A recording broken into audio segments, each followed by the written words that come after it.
매일 성경 묵상을 돕는 해설 가이드입니다. 안녕하세요. 묵상 코치입니다. 함께 읽고 나눌 말씀은 민수기 20장 14절에서 29절까지 말씀입니다. 미리암의 죽음과 무리바의 사건 이후 이스라엘 백성은 에돔 땅을 향해 이동했습니다. 그들은 에돔 땅을 통과한 뒤 북쪽으로 이동하여 요단 동쪽까지 직행할 계획이었습니다. 그러나 이스라엘은 에돔 땅을 통과하지 못하고 우회하여 오랫동안 에돔의 변방에 가데스 인근을 맴돌며 지내야 했습니다. 14절에서 17절 읽겠습니다.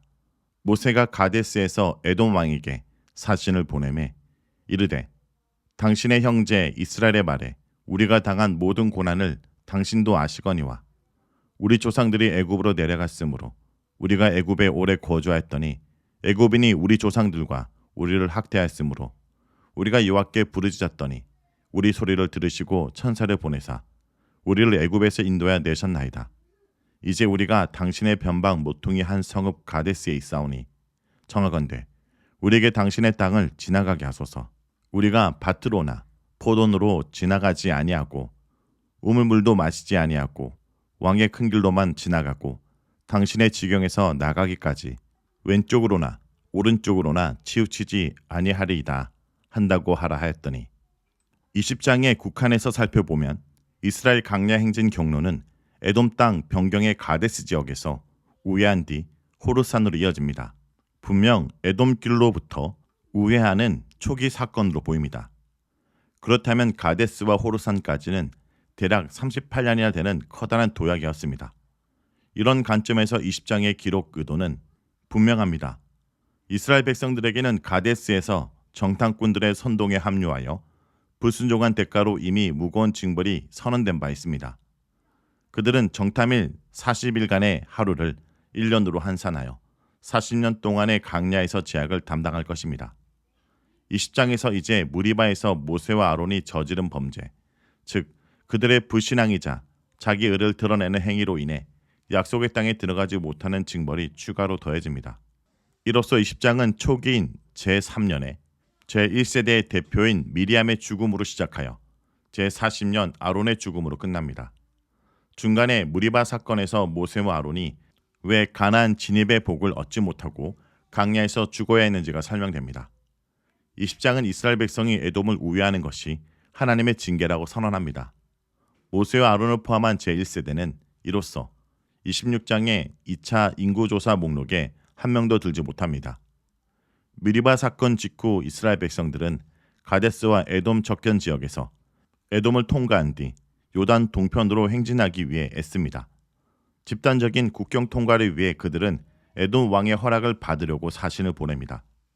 당신의 형제 이스라엘 말에 라는 14절의 표현은 그들이 보낸 외교 공문을 가리킬 것입니다. 이스라엘은 에돔을 형제 나라로 칭하고 있는데 이스라엘과 에돔이 야곱의 두 아들 이삭과 이스마엘의 후손이기 때문입니다. 그들은 형제애를 호소하며 자신들을 불쌍히 여겨 에돔 땅 통과를 허락해달라고 부탁합니다. 이스라엘은 에돔 왕에게 자신들이 여전히 에돔 변경의 한 성읍 가데스에 머물러 있다고 알립니다. 고대 간행처럼 가데스는 중심 도시의 이름이면서 그 주변의 넓은 지역을 칭할 수 있습니다. 이스라엘 백성은 정탐꾼을 보냈던 가데스 지역에서 겁을 먹는 불순종으로 인해 북진하지 못하고 서쪽으로 에돔 땅을 통과하려고 있습니다.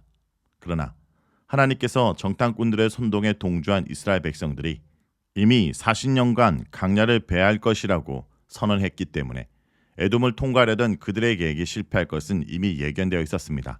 이스라엘은 에돔의 왕에게 당시에 큰 교역로였던 왕의 도로만 행진할 것이며 그 어떤 농작물에 피해를 주지 않고 우물물도 마시지 않고 똑바로 영토를 빠져나겠다고 약속합니다. 고대의 에돔 땅과 같이 척박한 바위산과 돌이 많은 지역에서 우물물은 생명줄과 같은 큰 재산이었습니다. 처음에 이스라엘은 아마도 식수를 더러운 하천에서 구하는 등 스스로 해결했다는 뜻을 통보한 것처럼 보입니다. 그러나 19절에서 에돔 왕이 영토로의 진입을 허락하지 않자 물값을 지불하겠다고 합니다. 이는 국가의 큰 재산인 우물을 염려하는 에돔 왕을 안심시키기 위한 추가적 제안으로 보입니다. 18절에서 21절 읽겠습니다.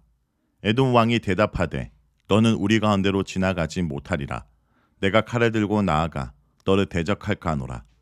이스라엘 자손이 이르되 우리가 큰 길로만 지나가겠고 우리나 우리 짐승이 당신의 물을 마시면 그 값을 낼 것이라. 우리가 도보로 지나갈 뿐인즉 아무 일도 없으리라 하나 그는 이르되 너는 지나가지 못하리라 하고 에돔 왕이 많은 백성을 거느리고 나와서 강한 손으로 막으니 에돔 왕이 이같이 이스라엘이 그의 영토로 지나감을 용납하지 아니하므로 이스라엘이 그들에게서 돌이키니라.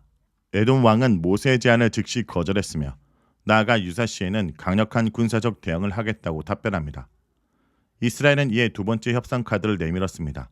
그들은 큰 길로만 지나갈 것이며 만일 필요하다면 물값을 내겠다고 제안합니다.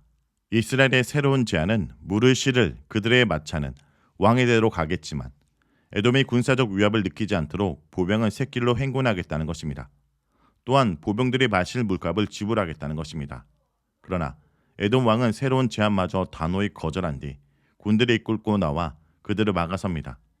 이스라엘의 요청을 에돔이 거절하는 이 장면은 훗날 에돔을 향한 아모스의 심판 선언의 배경이 되고 있습니다.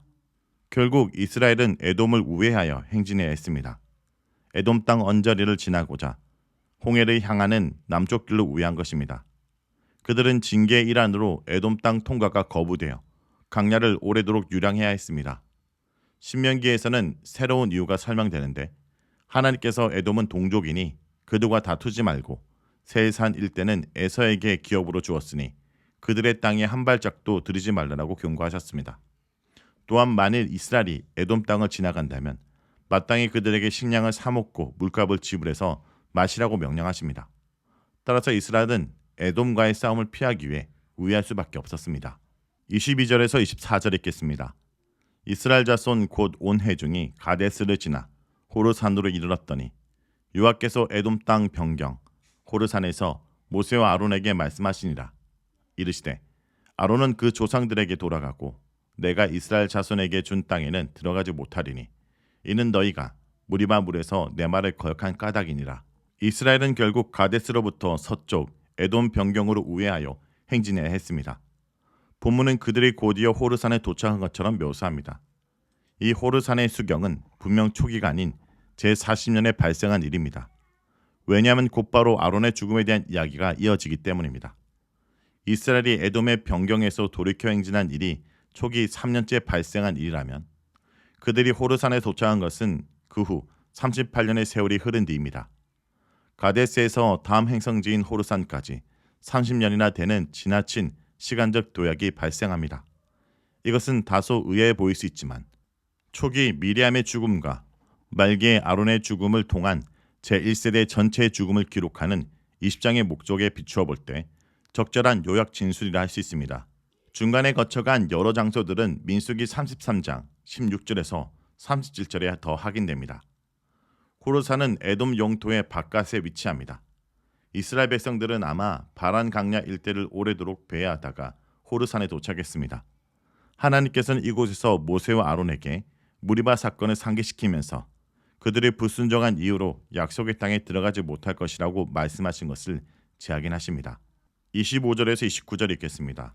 너는 아론과 그의 아들 엘르아살을 데리고 호르산에 올라 아론의 옷을 벗겨 그의 아들 엘르아살에게 입히라. 아론은 거기서 죽어 그 조상에게로 돌아가리라. 모세가 여호와의 명령을 따라 그들과 함께 회중의 목전에서 호르산에 오르니라. 모세가 아론의 옷을 벗겨 그의 아들 엘르아살에게 입히매 아론이 그 산 꼭대기에서 죽으니라. 모세와 엘르아살이 산에서 내려오니 온 회중 곧 이스라엘 온 족속이 아론이 죽은 것을 보고 그를 위하여 30일 동안 애곡하였더라. 호르산에서 이제 아론이 생을 마감하고 후계자 엘르아살이 아론의 대제사장 간복을 대신 입으며 그의 뒤에 있습니다. 이후 21장부터는 아론의 자리가 시종일관 엘르아살이 대신합니다. 아론은 제49년 5월 1일에 123세의 나이로 사망했습니다. 그러므로 이것은 21장에서 36장의 긴 이야기들과 새롭게 선포된 다양한 율법들이 불과 제40년째의 7개월의 기간에 속한다는 것을 의미합니다. 참고로 신명기 10장 6절에 따르면 아론이 죽고 엘르아살의 후임으로 임명된 장소는 호르산이 아닌 모세라라고 얘기를 합니다. 그래서 호르산이 모세라 지역에 있다고 볼 수 있습니다. 자, 여기까지가 민수기 20장 14절에서 29절까지 말씀입니다. 오늘 말씀을 통해 우리는 무엇을 묵상하고 적용해야 할까요? 돌아가더라도 순종해야 합니다. 이스라엘과 에돔의 관계는 그들의 조상 야곱과 에서의 관계에서 시작됩니다.